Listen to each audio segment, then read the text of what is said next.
Red leather, yellow leather, red leather, yellow leather. Lion face, ah, lemon face. Lion face, ah, lemon face.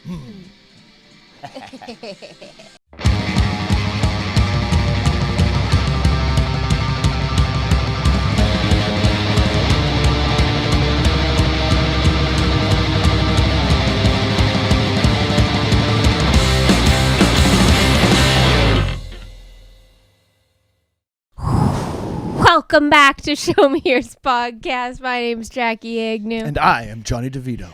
Thank you so much for joining us again. If you are a returning fan, flasher. Yeah. Love a returning customer. How you doing? Yeah, good to see you again. You look nice today. You do. Really shaved your balls today, huh? Yeah. Keep it fresh under the carriage. And if this is your first time joining us, this is a comedy / music podcast / kind of whatever we want to talk about. Not a lot of music these days. No. We're more of a lifestyle brand now. Yeah, but we will have an album recommendation for you at the end of Indeed the pod. we have, yes. I actually listened to it on my way out to work today. Nice. And, oh my goodness, what a banger. Yeah, and flashers. We have an exciting announcement. That we do. Yeah. Basically what happens, okay, so if anybody was listening last week with the wonderful Chad Noonan, we were discussing a trait of mine that might have been considered a faux pas, or not maybe a faux pas, but something that I could probably tone back on, is that I want to be everybody's friend. I want to be too nice to everybody, and maybe to my own detriment. Right. This is not the case. Okay. Because flashers, I want to tell you, or if you're not even a flasher yet, right? If you're just thinking about pulling it out and showing somebody, then show them yours. But when I see somebody coming to a show and they're alone and they got good energy, you know what I mean? You go up and you make them feel at home. You know what I mean? Punk rock is a community for sure. And Aaron over at Orca Skateboarding, we want to say like an infinite amount of thank yous. We are so happy to be partnered with Orca Skateboarding, brand new skateboarding company out of Vancouver. My skills of skateboarding have definitely deteriorated over the years, and that's not to be said.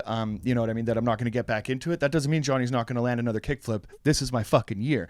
And what happened is Aaron was just a great dude, great energy, loves punk rock, and he would just kind of be at these shows, and I don't know what happened, but we went up to him and said hi at some point. You know what I mean? Just be nice to cool people, because you never know what's going to come around from that. Aaron went on to be nice to people, because you don't know how it's going to benefit you in the future. No, that's not exactly what I'm saying, because you never know the friendship that you could establish, because somebody very cool is listening to a fan of the podcast, a friend of ours, and then reached out and said, hey man, like, do you want to rep the company? And I said yes. I can't even remember how it happened, but he's been skateboarding, and I just keep reaching out to him, like, for a guy my age that's ripping ramps, you know what I mean, and just getting the legs back, and you know what I mean, that's infinitely inspiring to me. Yeah. And the fact that he's starting his own company from the ground up is even more cool. So when he offered to send a board, you know what I mean, and some gear and stuff, and I was like, dude, we will infinitely scream Orca Skateboarding from the top of the mountaintops. Yeah, so cool. Anyone listening, so Orca Skateboards, we are now partnered with. Absolutely. We're in bed. We're in cahoots, if you will. We are. We're in cahoots. We're cahooting with orcas. And so you can check them out, Orca Skateboards on Instagram. Yes, Orca Skateboarding on Instagram, Orca Skateboarding on Orca Skateboarding CA. .ca. Sorry, they will ship you fantastic gear. You can see this lovely board behind me. Yep. And you know what's interesting, babe, is that life works in funny ways, right? The fact that I'm going to toot my own horn here. We're going to say I'm a sponsored skateboarder, because that's not the case. But the fact that I got a free board before my friend Dustin O'Connor did is insane, because that kid is really good at skateboarding, and I hope that he's still doing it. Shout out to Dustin. But infinite shout out to Aaron at Orca Skateboarding. Check them out for all your skateboarding needs. We got a couple nice, quite a few nice hats from them. You're sporting one right now. The apparel gear's getting off the ground. You can go. Skateboarding is number one, so we definitely went with skateboard production first. So grab your gear, patches, hats, hats, stickers, things like that. But get aboard. I'm very excited with an 8.5 twin tip where the nose and tail are the same. You'll get to know. Learning. You'll get to I'm know, learning. I'm gonna right? learn how to rock one of those bad boys. Oh yeah, no, I'm gonna reach out to him. And we're gonna get you one too, baby. So that's basically it. And but also getting older, but getting into healthcore. The day that my skateboard arrives in the mail, very excited. Also a day that I'm conflicted with like the baddest bout of gout that I've had. Oh in recent yeah, memory. so we have we have Johnny's health update. Yes. Let's give Not it good. to him. No, it could be better. I think it's interesting because as on a journey towards health, and I think ultimately kind of like tapering addiction. Let's get serious. Is after a few days of not drinking, you think I deserve a treat, right? And I'm definitely treat oriented. Yes. You got to dangle a carrot, for me to chase it. And that goes for dreams and anything, right? But after a few days of drinking, I think, I need a Of not drinking. I'm not drinking. Sorry, yeah, I need a little something to treat myself with. Yes. And a tub of Ben and Jerry's apparently might as well be a brick of fentanyl. This is Right. Well, awful. Okay, so this is your version of the story is that you gave yourself one little treat.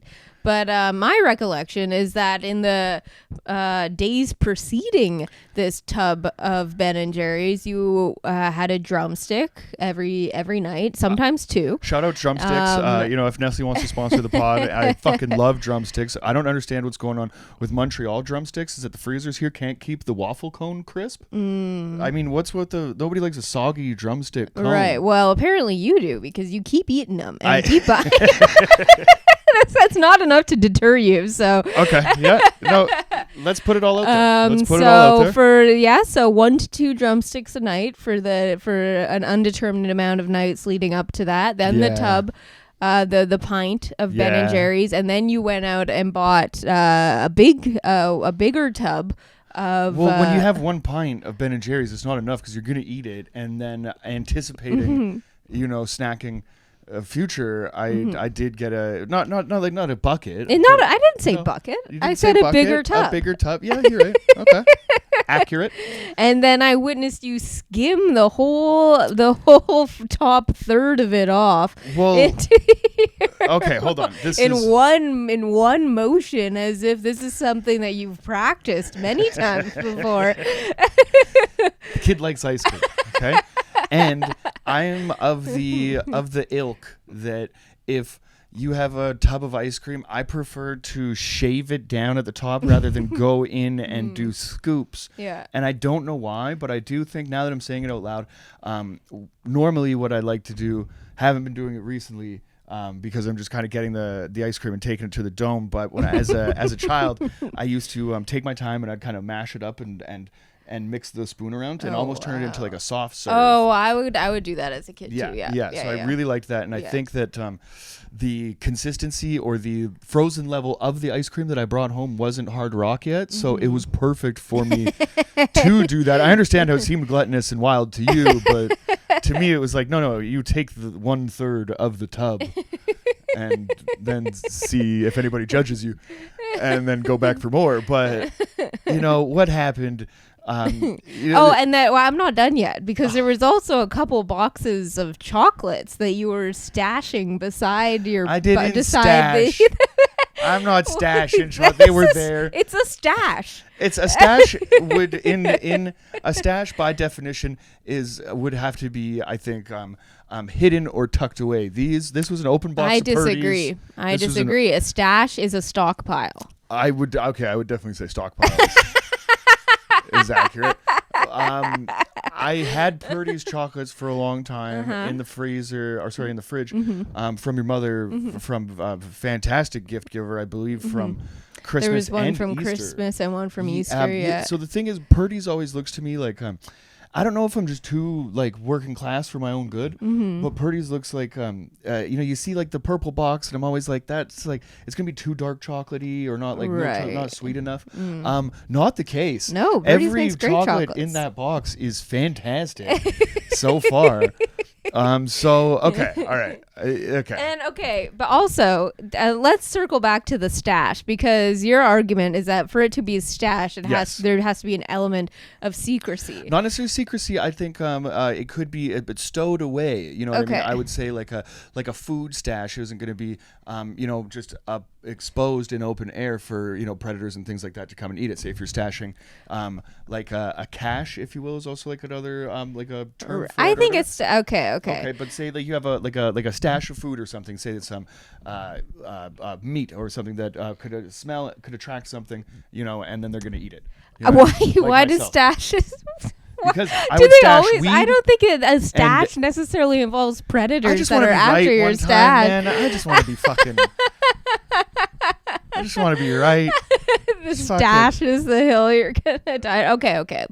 The stockpile. It's stockpile of Purdy's chocolates, and I mean, I'll even come clean with this too. I did also buy a bag of the Coca-Cola bottles, little gummy candies. I didn't even remember those. Now that it's out there. I'm not gonna lie to our people. You know what I mean? They've come to expect a level of honesty from me, and I will give them that.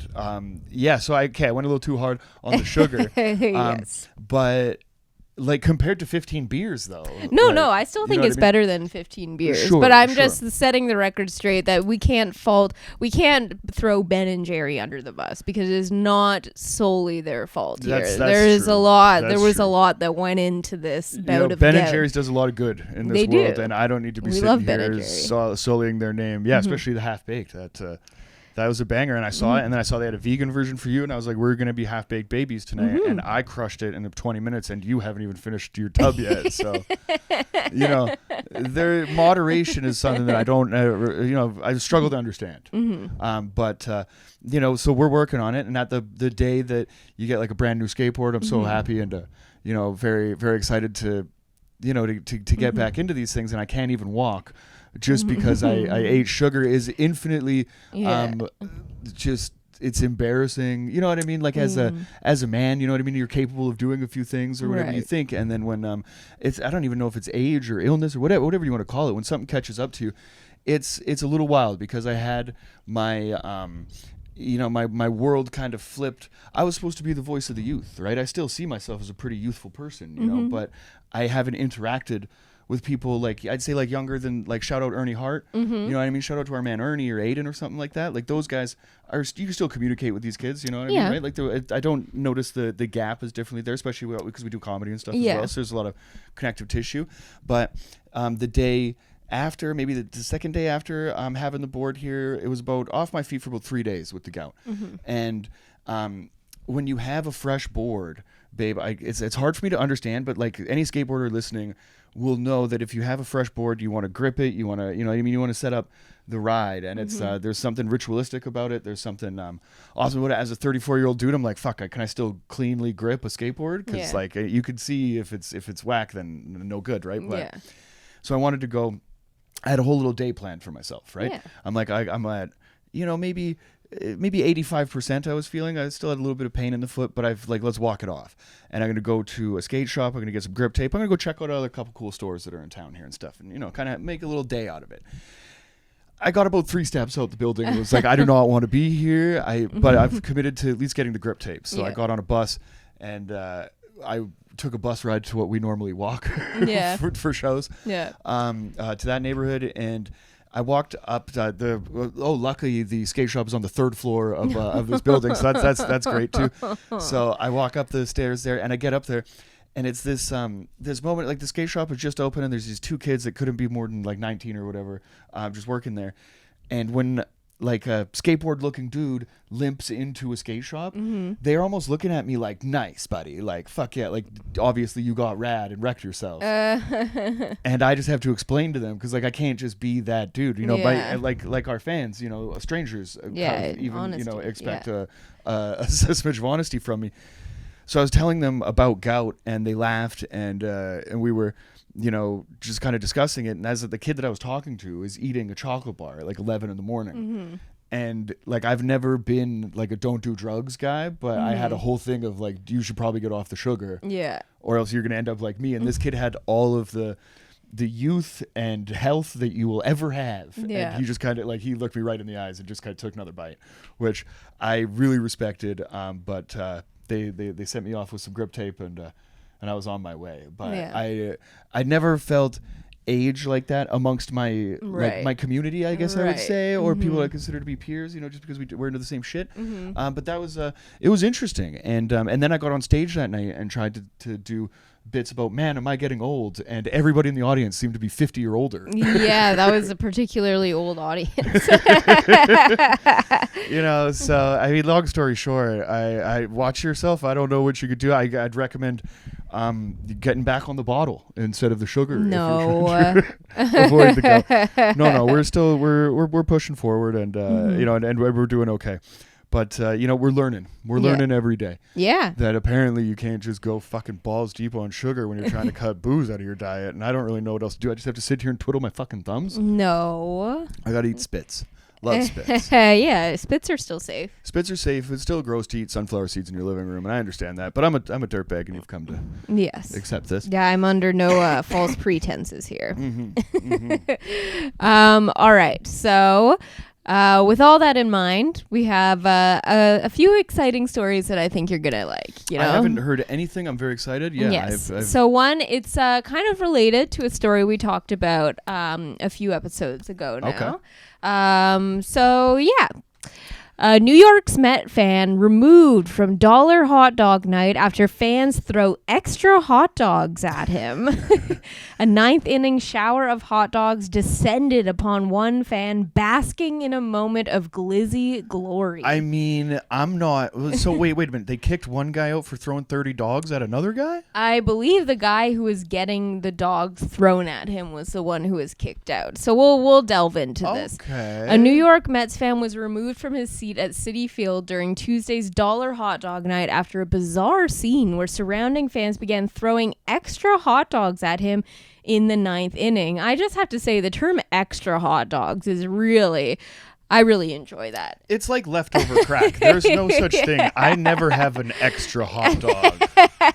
You're never going to find me in that situation. And the assumption that all these hot dogs are just extra hot dogs. This is what we're talking about. I think if I went to this game, I would love to see a baseball game with $1 hot dogs. That sounds like fucking America. I want to go so bad, but had I been there before this bout of gout, I would have put myself into a fucking coma with dollar dogs, just pounding big old beers and dollar dogs. I would have been fucking trashed. And we'll remember the story we broke a few weeks ago where the Phillies are taking away dollar dog nights, but New York Mets are still going strong with them. So keep that in mind. Well, it's interesting. Fans. The city of Philadelphia is going to stand up to the people like that. Like, I mean, New York just has a little bit of class, a little bit more grit. To them too. Absolutely, I understand. I mean, the problem, like the fans of Philadelphia have been shit on for so long. They're ruthless, and I mean, they're notoriously, pieces of shit people. But at the end of the day, you can't take a dollar glizzy away from them. No, that's just that's inhumane. The fan, a welder from Westchester County, had to be moved from his seat by security in order to get the other fans to stop showering with spare hot dogs. He's from Westchester. He's a welder from Westchester. Getting punched. Showering him. So while fans at Citi Field are limited to 4 hot dogs per customer by the letter of the promo, the fan in question had apparently gone all out for the night, wearing a hot dog hat, love it, and a handwritten shirt that read, "Bad day to be a glizzy." Legend. And featured a running tab of hot dogs to beers consumed. The fan reveled in the hot dogs thrown his way, standing up and waving to the others to keep throwing hot dogs his way. This is just a showering in a glory of excess. I love this so much. The only thing that I don't like is the glizzy wastage. Yeah. Right? It's like how many glizzies we're not eating, but you know what I mean? In a moment of true human nature, throwing your hat over the wall for the greater good, I think we'll have to sacrifice 50 dogs for a great vid. Let's play it. So he had to be escorted from his seat to restore order.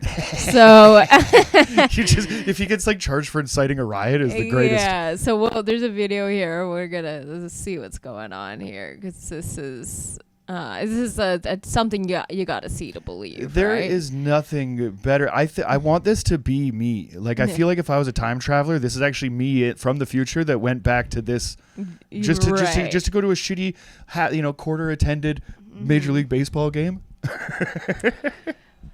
Okay, so it looks like we're seeing him being escorted out. Yeah, so the fans are all booing. Is that the guy? He's like, who, me? Me? The guy wearing the shirt that says bat. There's the hat. Throw some glizzies There's at the him. hat. Yeah, I want to see some dogs being thrown. Yeah, so he's giving his buddy a hug. I love that his buddy's like, no, you're out of here, buddy. I'm not leaving the game. Sorry, you're on your own. Now let's see. I hope he turns to camera so we can see this shirt. Bad day to be a glizzy. I see. And running tally. And he's hyping him up. Yeah, he's like, fuck yeah. Shit-faced. He's fucking giving everyone high fives on the way out. He looks like he's cracked over about 10 or 12, it looked like, check marks. Okay, yeah, let's try and see how many were ticked off there. Try to zoom into the check marks here. Okay. Bad day to be a glizzy is my favorite shirt. Okay, so which side is... Here we go. Okay, so which side is beers and which side is glizzies? Either way, he's at a 10 for 10 beers. 10 beers and looks like 9 hot dogs. You know how fucking hard that is to do? Like, to the regular person is like, oh, you know what I mean? That's over, like, this is over the course of a baseball game. Now, keep in mind that the rules of baseball have changed in the past recent years, where they've sped up the speed of the game. So I mean, it's still ridiculously long. It's still ridiculously long, but even over the course of 3 hours, 10 beers, 9 dogs is nuts. Over the course of, let's say, 90 minutes, is insane. To do, like, they got the 9 beer, 9 glizzy, 9 inning challenge, right? Like, that's like something that I want to be an American for, like, that reason almost more than the freedom. You know what I mean? I mean, they have baseball games in Canada. Yeah, but it's, you know what I mean? But not dollar glizz. If they got dollar glizz, we're going to have to check out. I know A&W is giving away free burgers every time the Blue Jays win.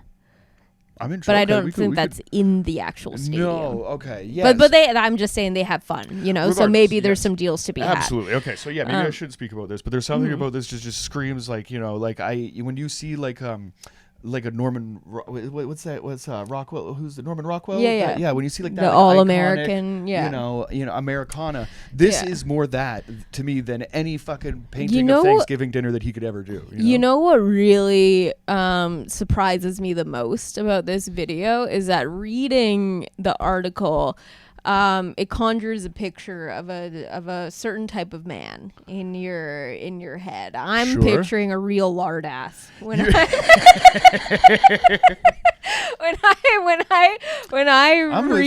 I'm with you, big bald fat guy like Kingpin from Spider-Man, but like with like a huge fucking hat. So when I read, the fan in question had gone all out wearing a hot dog hat and a handwritten shirt that said "Bad day to be a glizzy" that featured a running tab of hot dogs and beers consumed. I'm picturing a stout fella, bald, you know,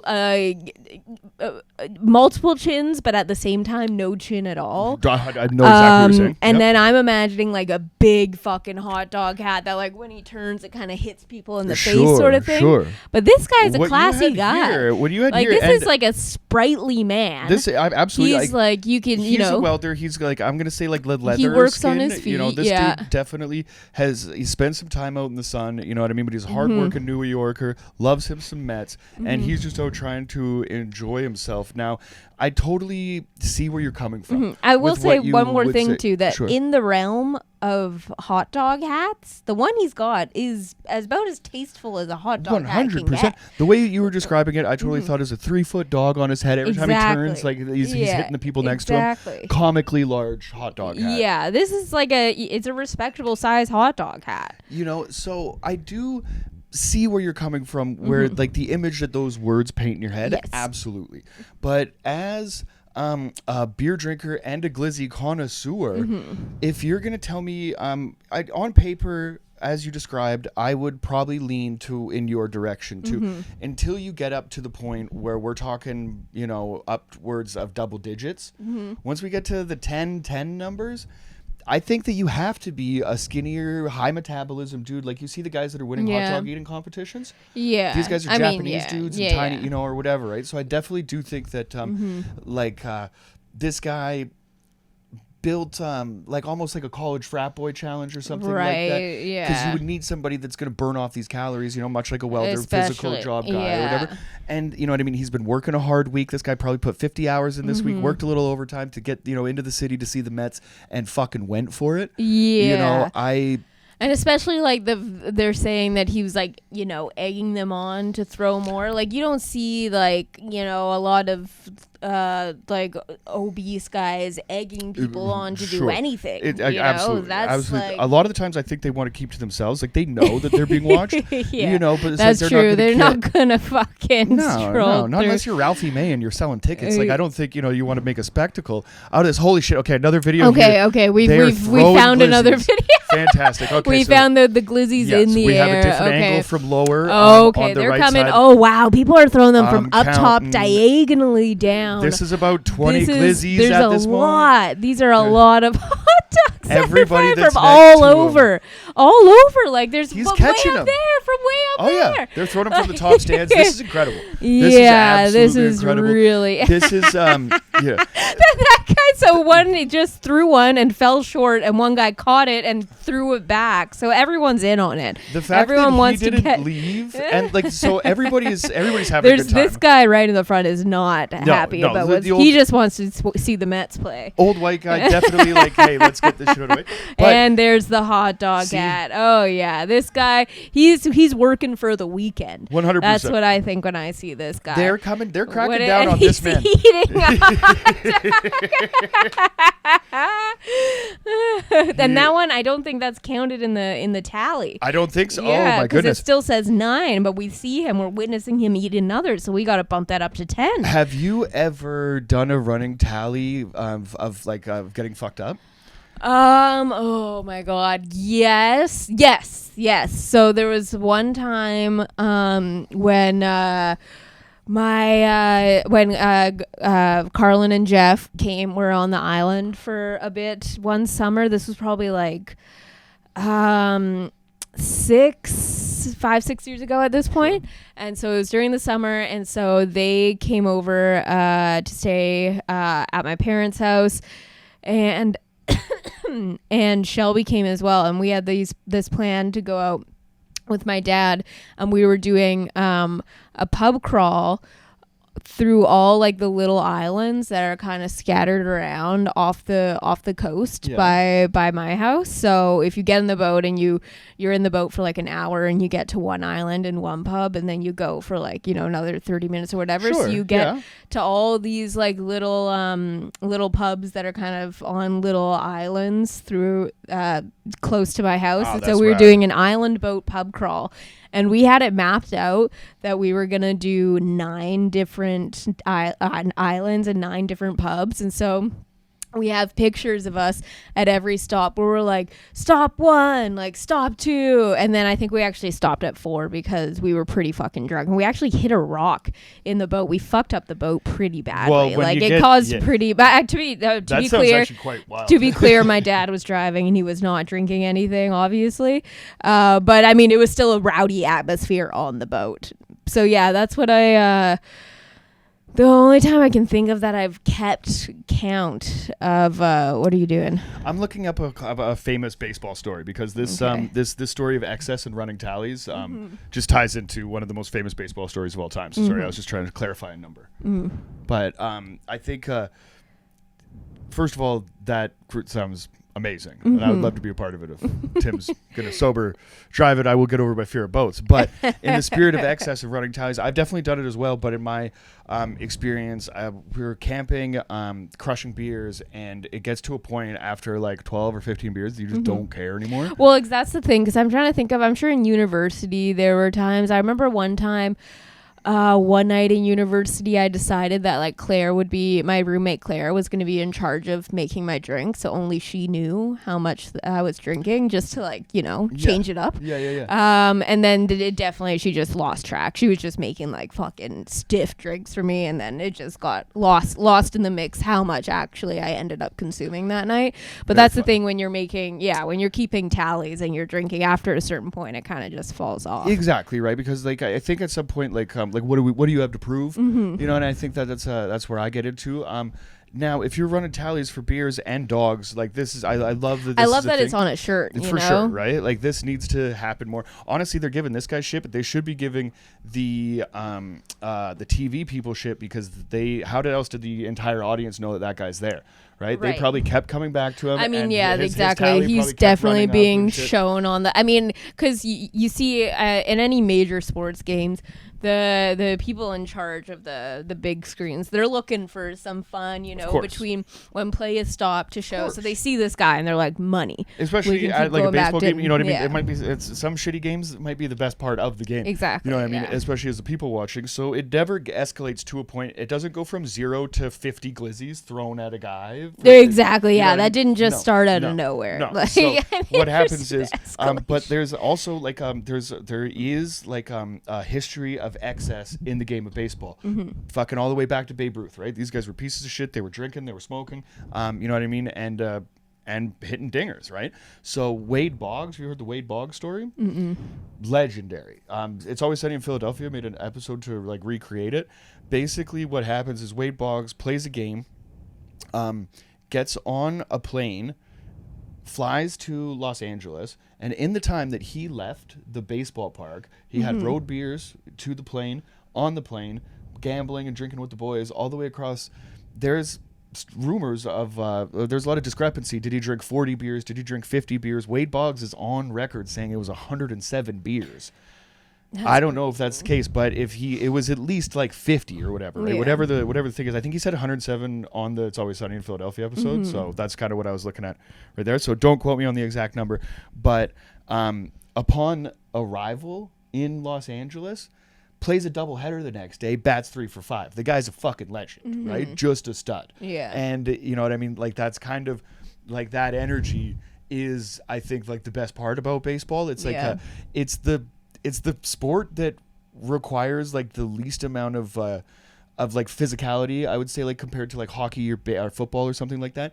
Also combined with, it's probably the most difficult one to do professionally, to hit a baseball thrown 90 miles an hour, 100 miles an hour, and the way that they can change up and curve them and shit like that is incredible, right? So it's an interesting game, right? There's on one side of it, there's just a guy eating spits and chewing tobacco in the outfield, or whatever, right? On the other side, there's a guy chasing down balls, flashing some real leather, right? So there is a level of like athleticism to it, but not all the time. So I think it breeds this like great environment for people, you know what I mean? They could drink 50 beers on the way, you know what I mean, to the next game or whatever, right? So, this story is inspiring me in every way that like all I want to do is eat hot dogs and play baseball.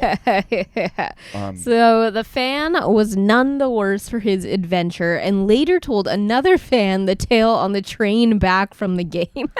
Do they have his recap? I don't know. I don't think so. Video? I think that. Oh, yep. Here we go. All right on. So this guy tweeted. Rode with this legend back to the city, got the whole story. Him and his girlfriend came from Westchester to have a good time. Welder, blue collar guy, just wants to drink beers and eat glizzies. And there we see the shirt. We see him. We also don't see his girlfriend in any of the footage. Yeah, right. Where is his girl? Did she just stay at the game? I don't know. He had a buddy that was next to him in a Mets hat that was kind of giving him hugs. Yeah, I didn't see her there at all. I mean, those who glizz together, stay together. So. Yeah, I mean, like, you can't really tell. Is he mad? Is he proud? I think he's awesome. I don't know. I think he's shit-faced for sure. Yeah, he's definitely shit-faced. I mean, he's got He's got 9 dogs. I mean, that's a dog per beer. He's drinking smart. He's at least keeping himself. I wonder, I would say the hangover probably wasn't that bad the next day. No, I mean, you're dumping for sure. Oh, right? yeah. He doesn't feel great. The thing about this, though, is that like, this picture on this guy on the train, this guy didn't just go home and go to bed, though. Yeah, he got on the train, and the first person he saw, he told the whole story to. I mean, I think that it's hard because especially, you know what I mean, when you're thinking about moderation and, you know, like wanting to, you know, like cool off. I've never been more inspired to drink beers right now in my entire life. I'm looking at this picture and like a piece of this man lives inside me. You know what I mean, right? I'm pioneers, baby. We share his spirit, right? You know, LGM. I don't know what LGM is. Yeah, no, there's definitely a quote. Probably Illuminati. Let's go Mets. Let's go Mets. Fuck yeah, I was gonna say Illuminati, but you know, what are you gonna do? Yeah, it's weird that he would just write LGM instead of just write Let's Go Mets. He has a third of the shirt there. Like he definitely could have fit that on there. Babe, but we're not looking at this welder from Westchester who's only interested in drinking beers and guzzling glizzies. This fucking guy is not an artist, or you know what I mean, because it's a union shirt. I mean, he is an artist. No, look at it. So this is a white union shirt. That's a union insignia that he has on the side there. I'm from local 170. I can't read the number that's on it, but he took his fucking union shirt. Yeah. This is a fucking blue collar legend, and honestly, and he literally has a blue collar too. He does. Poking up out of his shirt. Yeah. He is my spirit animal now. Yeah. I honestly want to you know, I want to find this man. Let's have him on the show. Yeah, Glizzy Man, if you're out there, and if anybody, you know, can send this around to him, we'd love to have you on. We'll get you on Zoom, or if you we wanna make the trek to Montreal. Oh, we would love that. But we want to talk to you. We do. We do. There's a couple things we need to do, and also we need to break some bread, right? Like I'm way over the fact of being break like some hot dog. I'm not gonna say I'm gonna out glizzy this guy. I'm not gonna say I can out drink him, but I would just love to, you know, be at the table and spend some time. Just witness, you know. Absolutely. Just soak it all in. Yeah, so that's all for that story. Incredible. Yeah, it's so exciting. I mean, and this is like the kind of stuff that you're missing out on at the Phillies games when they ban dollar hot dog nights. Right. You have, you know, in Philly, just an environment, especially with the Fanatic and stuff, like it's such a fun atmosphere for baseball, and to take dollar glizzies out of there is like, you know, I don't know, you might as well just... It ain't right. No, right? Mm-hmm. You might as well shove a pineapple up my ass. It's the most ridiculous... it's almost like it's like they're punishing a city. You know what I mean? It doesn't make any sense. And Philadelphia, it's you know, life is tough, right? You got to get through the day, and if you you know, want to unwind by crushing 14 glizzies and 14 beer, whatever whatever number you think that you can get up to, if that's the way to do it, I respect it. And I don't think the people of Philadelphia should suffer for it. And shout out to the New York Mets well, actually, shout out to the New York Mets, but not the security at that place. I understand that you don't want to incite a riot. Let the man watch the game. I guess it's kind of getting out of hand. Move him to a different seat.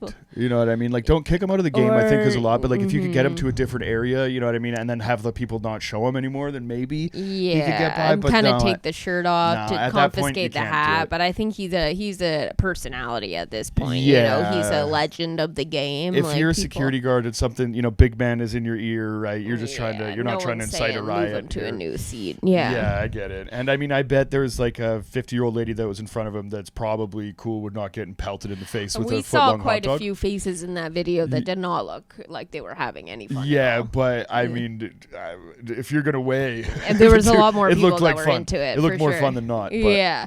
All right. Moving on, we have an exciting foot fetish. Ooh. An exciting foot fetish story. Foot fetish. Appearance of person dressed as Bigfoot causes Lorain County School District to go on lockdown. Officials tell 3 News the person in the costume was a parent who was taking part in a prank. The case is being reviewed by the Oberlin prosecutor's office. I mean, dear. Where's Lorain County? Sorry, what state is this? I don't know. We're going to figure it out. Ohio? Ohio. You can get shot looking like a bear in a fucking field. Yeah, that's really a Okay, so classes at the Firelands Local School District in Lorain County's Henrietta Township were disrupted earlier this week due to a person entering campus dressed in a Bigfoot costume. Video of Bigfoot was posted on Facebook showing the costumed Sasquatch running. You can tell we're recording a little bit later because we both have our alarms are going off. Yeah, time to go to a show. Showing the costume Sasquatch running past classroom windows. According to Firelands Superintendent Michael von Guten, the person in costume parked in one of the district's lots, quote, crossed our campus and caused the district to enter into a lockdown. Von Guten added that some elementary school students were outside and were quickly moved inside to safety. Von Guten, how are you going to have a vampire teaching in elementary school? That's ridiculous. Von Guten told district parents and guardians that the person in the Bigfoot costume never gained entry into any school building. You can read his entire letter below. Dear parents and guardians, this afternoon, an unannounced visitor came to the campus dressed in costume. This individual, why is he so focused on where they parked? This individual parked in one of our lots, crossed our campus, and caused the district to enter into a lockdown. During this time, some students at our elementary school were outside and had to move quickly inside to safety. The school day was negatively impacted, and although lockdown drills are practiced regularly, the situation caused understandable concern and disruption. At no point did this individual gain entry into any of our buildings. While some people may make light of the situation, the fact that remains that we cannot waver from the side of safety. Our staff responded promptly, and SRO Trifoletti's quick response led him to the suspect off campus on Vermilion Road. The individual induced panic on our campus, and this type of behavior will not be tolerated. This is the kind of Bigfoot phobia that gives a bad name to the noble Bigfoot. Now, cosplay is acceptable, and maybe it might be a time and place situation, but if this is a parent trying to have some fun at their own kids' elementary school, I'm hoping that's where that goes. Right. So it says that the person in costume was a parent who was taking part in a prank. It never elaborates on what the prank was. If this the prank is just Bigfoot walking across the field, then all right. Yeah, the parent was pulled over as part of a traffic stop. they just walked around and got in the car, which was parked on campus, as we've been told many times, and then just drove away. They're too afraid to get near the Bigfoot, especially when they see him pull out his keys and I was gonna say, what was the reaction when they saw Bigfoot get in this car? And what's Bigfoot driving? I mean, we all want to know that. Yeah. Right? Do you think he's an SUV man?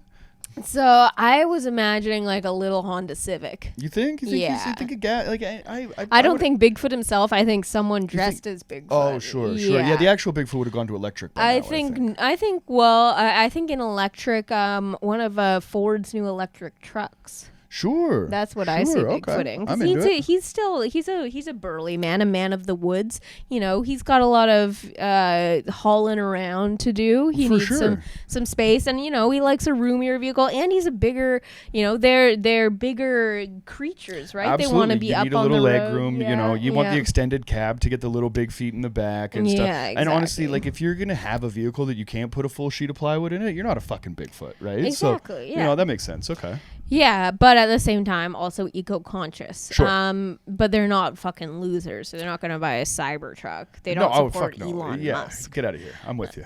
So Firelands School Resource Officer is completing a report which will be sent to Oberlin Prosecutor's Office for review. No charges have been filed at this time. I'm dying to know what sort of charges could possibly be filed. This fucking town seems like it has a stick wedged so far up its ass, and not even in a fun way at all. This is like the amount of seriousness that this small thing is being taken. You could have just laughed this off. If off. this was happening at my elementary school, everybody would have had a good laugh. We would have went right back to finger painting or whatever the fuck. You know what I mean?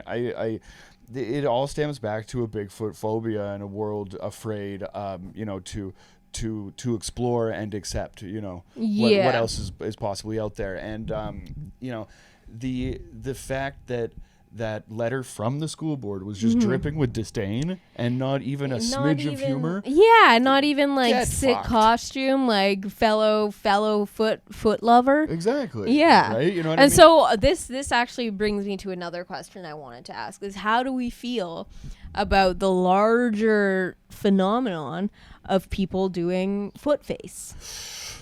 Fantastic question, babe. It's something that we've never truly explored. I do think that it can run amok. Okay, so if Comic-Con is coming up in a couple months here, I'm very excited. I haven't told you yet, but we're gonna go together. Okay. And I haven't decided what what we could do, but we have TJ and Spinelli costumes already. Yeah. And I do think that would be very fun to do.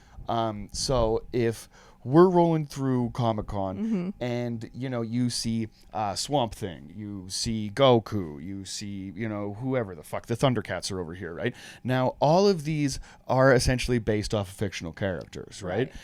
You could go as far as like cutting your own arm off maybe in that year that James Franco movie came out. Maybe playing that 127 guy hours. or something like that. I don't know why you would do that at a Comic-Con kind of situation. That seems a little But, left field.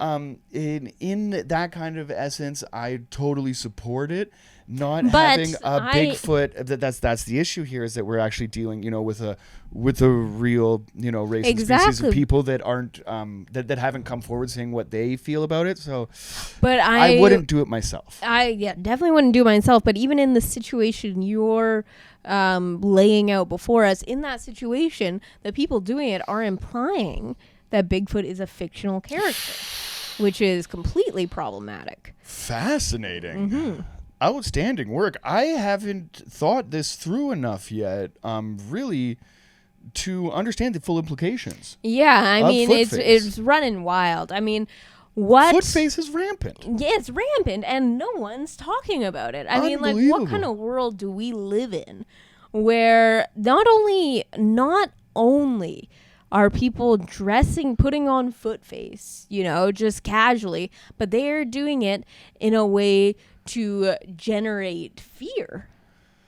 I mean, the implications. You've just blown my mind. The amount of outrage that is seething inside me. Now, dressing up as a Bigfoot has never been, anything that has excited me, or anything that I've wanted to do. But up until now, this just shows our ignorance and our ability to learn and to change. Because I had no idea. If you're going to go out there running around dressing as Bigfoot, scaring people in this way that only breeds more Bigfoot phobia. Well, exactly, and that's the thing is that not only you have no idea what the implications to your actions exactly, and not only is it wildly offensive to the big feet, but sure it would be. It is also intended to mock those who do believe and know that the truth of the existence of Bigfoot and who accept the truth. But they're trying to, make a prank or a joke out of the fact that our eyes are open to the truth. Is footface terrorism? In a way, yeah. By definition, you could draw a it's line from terrorism to footface directly. Yeah. Fascinating. Yeah. I mean, now that you've mentioned it and I've had some time to think about it, I think that Show Me Yours podcast, we should definitely start a campaign to end footface. To end footface. Yes. Leave it to the professionals. Honestly, respect those that deserve, what I mean, not only our respect, but our love in our hearts. Of course. Right? Of course. Like that's any Bigfoot walking onto an elementary school playground that especially in 2024 when the doors shouldn't swing wide open for you and then you can come in and actually maybe teach a forestry class or an ecology lesson or something like that. You know what I mean? Understanding, how to connect with the earth in which you're given. Now, obviously, that might be a bridge too far for Bigfoot and the human species now. We have to get there, of course, what but we've we done. have a lot to learn. But that's the dream. Yeah, of course. That's the dream, and people like this are actually taking that away. Now, I'm fascinated by this story because at the beginning, it's jovial, it's fun. I think they definitely handled it poorly, but Michael von Guten. Had that guy been in a kangaroo suit, would this have been a completely different story. It would have just been like, ha ha ha, good one, Marv. Unfucking real. What do you call that? The It's the most common term that's used all the time. It's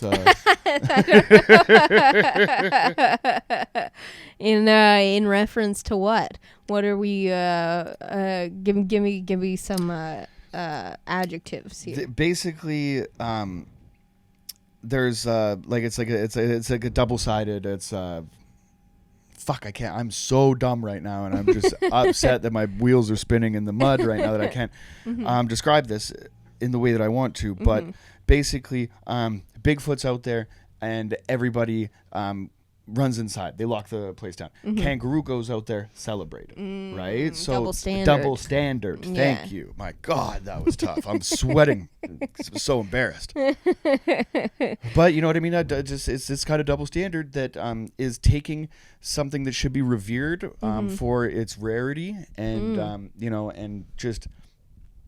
Like in a unicorn sense, you know what I mean? Yeah. Like something so pure and so rare, is now being cast and painted with this brush of fear, malice, and I am outraged. Me too. And we should all be outraged. I mean, that's how change happens. It starts from a place of outrage to the point that it propels you to do something to make a change. And so we're in a good place right now. We're in a place where we are going to inspire others. Inspire change. I think you be the change that you want to see in the world. Flashers out there, if you see anybody in footface, then I think that tell them to go fuck themselves. Yeah, it might be up to you and the rest of the community to put a stop to that. It is as offensive as anything else. My goodness, we're having some audio issues today on the podcast. But honestly, babe, thank you for bringing this to my attention. I mean, I had to. I had no idea what was going on out there, and honestly, my ignorance, might have even contributed to years of footface going unchecked on this earth, and that changes today. Yeah, and it's something that we can all do just to take a step in the right direction. If you see something, say something. Yeah. Now, finally, another fun story to cap this off real quick. NASA is being urged to help as a new search for the Loch Ness Monster begins. Awesome. So a new search will take place on the 90th anniversary of Sir Edward Mountain's expedition from May 30th to June 2nd. NASA has been asked to help in the search for the Loch Ness Monster. The Loch Ness Center has urged the space agency to lend its expertise in a fresh hunt for the legendary creature. Last year, one of the biggest searches of Loch Ness in the Highlands concluded with a hydrophone capturing loud underwater noises and several potential sightings. I do believe we did cover this. Yes. We did cover this. The latest search will take place on the 90th anniversary of Sir Edward Mountain's expedition from May 30th to June 2nd. Since that first expedition in 1934, the Watchers of the Monster. Oh, the Watchers of the Monster. Cool. There have been over 1,156 sightings recorded on the official Loch Ness Monster Register. I mean, over Nessie is the one, yeah. Right? This is... It's infinitely funny to me. Like, I don't know what NASA's gonna do yet. But I'm not really sure how they're gonna come into play. I just don't know if there's like a drunk Scottish guy that just phoned NASA to be like, "Hey, we've been looking," and NASA's like, "In a Loch Ness? What the fuck do you want us to do?" And it's like, we haven't looked in space yet. We kind of do the opposite. Yeah. Amy Todd from the Loch Ness Center said, "We are hoping that Nessie hunters around the world will help us reach the people at NASA's. They haven't even been able to get through to them yet. They don't even know how to get to NASA. I like that." If anyone knows a number that that gives me the front desk of NASA. Loch Ness monsters are hunting for NASA's number like they're looking for coke. Yeah. You got a guy? Do you know a number? We are hoping to reach them through the power of social media. It's like when they have a number. Yeah, right. You can contact them You got to directly. be able to find NASA in the phone book. We're just hoping for their expert guidance to help with our ongoing quest to get answers. So they're not even looking for technology; they just want guidance. We just want you to send 30 nerds because We just want to know about your experience with quests. They have a lot of it. they've been on them. I think like the ocean is here and it's not as explored as it should be. And when NASA look into the stars, I mean it's crazy to send like I would probes into say, space you know and what? things like that without knowing that what is going to come back years later. They're questers. For I sure. would say that there's probably parts of NASA that do deal with underwater. The Nazis. What? You don't know that? Like NASA was basically started like Project Paperclip and all that stuff. Oh. A lot of the German scientists after the war were kind of snatched up, and a lot of them were like headed up to space. The guy that got us to the moon was. I'm gonna not to ruin this episode, and we're kind of clearing up, but I'll do a little bit of research and I'll catch you up on old Operation Paperclick. But yeah, if you walked into NASA in like 1953 and said "Heil Hitler." That's an old Archer joke, but they would all stand Okay, up. but as I was saying, I would say that there's got to be a contingency that scours oceans. You know, like there's got to be some sort of. I would say they're not just doing space shit. I would hope that they. I don't mean they're doing. I I don't mean they're doing underwater expedition or anything like that. I mean oceans have to come into play. Well, no, and in a lot of their training and stuff like that, they do simulate like the pressure of space with underwater and things like that. Exactly. Yeah, So this isn't completely out of left field. for sure. We've gone to UK universities. We're hoping that experts from NASA might have some advanced imaging technology to scan the loch. We would have to sit down and talk to them about how to get it here. I like the idea of the Loch Ness Center and NASA having a round table about how to find Nessie. I wonder who they send. Yeah. Like if you're a guy at NASA and you're like waiting for like like your next assignment or whatever, and then this comes across your desk. They would send it off to fucking Carson from season 44 of Survivor. Oh shit! Deep cut. Yeah. Or Oh, 43. Yeah, that fucking. Yeah. Volunteers during the news search will be tasked to keep an eye on the surface, looking for breaks in the water. They will be briefed on what to look out for and how to record findings. Those unable to make the search in person can get involved through the live cameras on the Visit Inverness Loch Ness website. I went to Inverness. Cool. A screening of Loch Ness. They created a monster. A documentary exploring the monster hunting frenzy in the 70s and 80s. We will have to watch that. Will also take place along with a special Q&A with the director, John McLaverty. Are they just trying to promote a festival here? It's not a festival. No. They're talking about the search that they're doing. Okay. And there will be a live debate with researcher Alan McKenna from Loch Ness Exploration along with a witness account.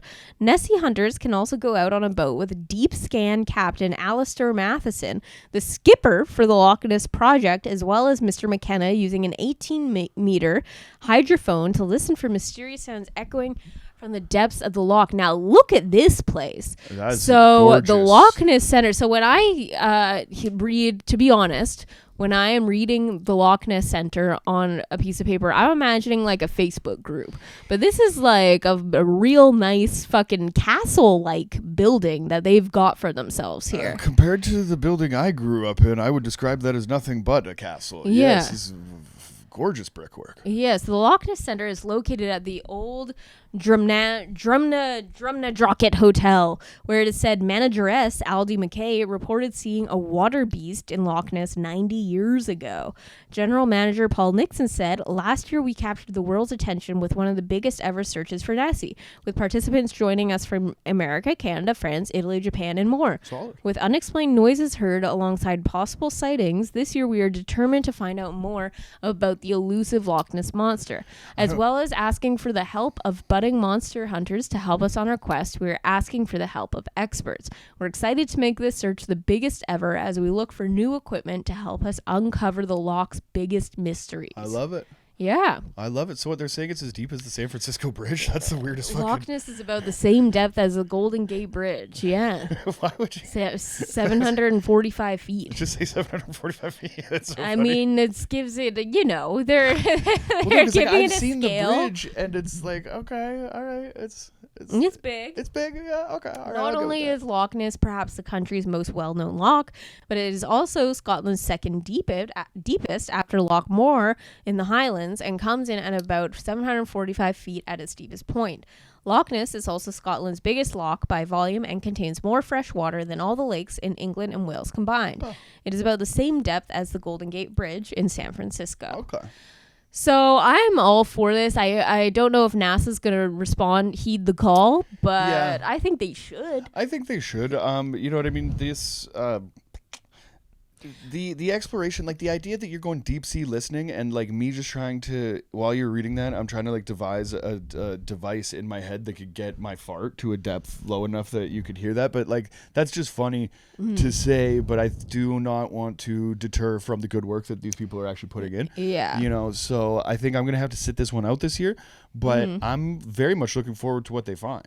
I think, you know what I mean? We're talking about something that's like, I don't know, it's like the size of a fucking elephant in one of the largest fresh water, you know, bodies of water on the earth. So, the only you know what thing I mean? that I trust the Loch Ness Center. I think that they have the best, their intentions are good. Sure. But what I worry about is what happens if Nessie is found. What does that mean for Nessie? This is the problem. I think of like a lot of this kind of stuff is what you're doing is you're looking for something great and something that the world could marvel at. But what happens is you're actually backing, you know, a fantastic beast into a corner.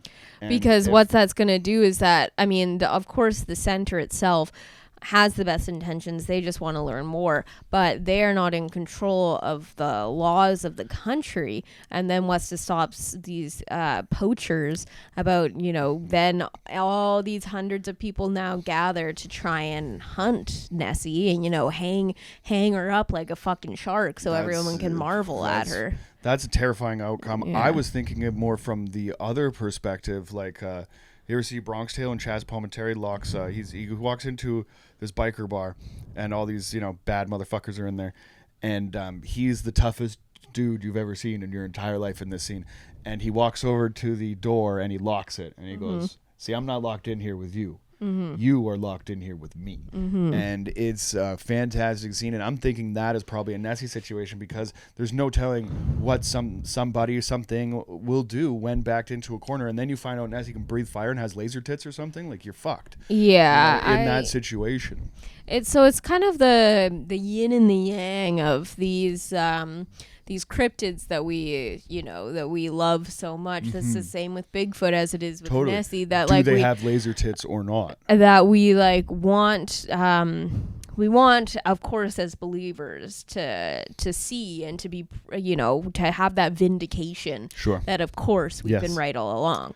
But at the same time, we don't want that to then cause what it will inevitably cause, which is, you know, humans will then turn to violence. They'll want this trophy, you know.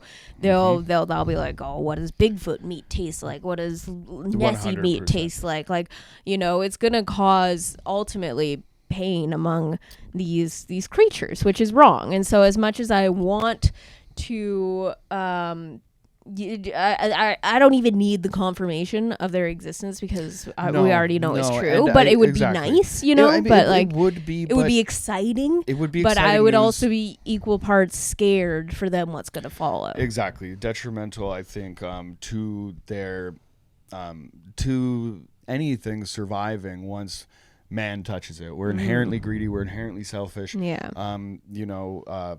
You know, a pathetic example of Earth's organic heritage, as Bad Religion would say. And I absolutely agree. So for their safety, much to our dismay, I would prefer that they stay hidden. Yeah. All right. So heavy episode. Yeah, we really got from hot dogs to Bigfoot to Nessie. It really did. We really covered it all. But I hope you learned something today, Flash. Before we go, quick album recommendation. Laura Jane Grace's new album, "Hole in My Head," came out this February, 2024, February 16th. 11 tracks, 25 minutes. It's Banger. a great one. Yeah. Banger. It came up on my Spotify recommended a couple weeks ago, and it's a great album for those that are a fan of Against Me. It's great songwriting, great lyrics, a lot of funny lyrics. Yes, But I'm Not a Cop is fucking awesome. Yeah, it's and a great range too. You know, there's a lot of different types of songs in there. Totally, I think I feel the same pain. I'm sure that a lot of listeners of the punk rock ilk would agree that we definitely want another Against Me record, but that definitely kind of puts her into a box, I think, musically as far as that's concerned. So this is an absolutely fantastic solo record, and gives her the freedom to do some other things that might not be like in the Against Me what that package is, but a lot of it really fantastic. does have like a similar, like the title track "Hole in My Head" definitely has like For the same sure. kind of feel There's to it. so much of it in there, and I think that just comes from like the power Of course, of right. Her songwriting and like the vocal delivery and all of that stuff, and a little bit of tongue in cheek, you know what I mean, everything that it's very cool to see somebody that's going through something so heavy be able to have like a tongue in cheek kind of tough attitude about it. I think it's a good way to look at the world, and been a fan for a long time. Very excited to see you at Poozza Fest. Yeah. So take a listen, and I think that's all we got for you. Check out Orca Skateboards. Fuck yeah. And keep Nessie and Bigfoot in your hearts, and eat a glizzy today. And eat a glizzy or Veggie 9. glizzy. Peace.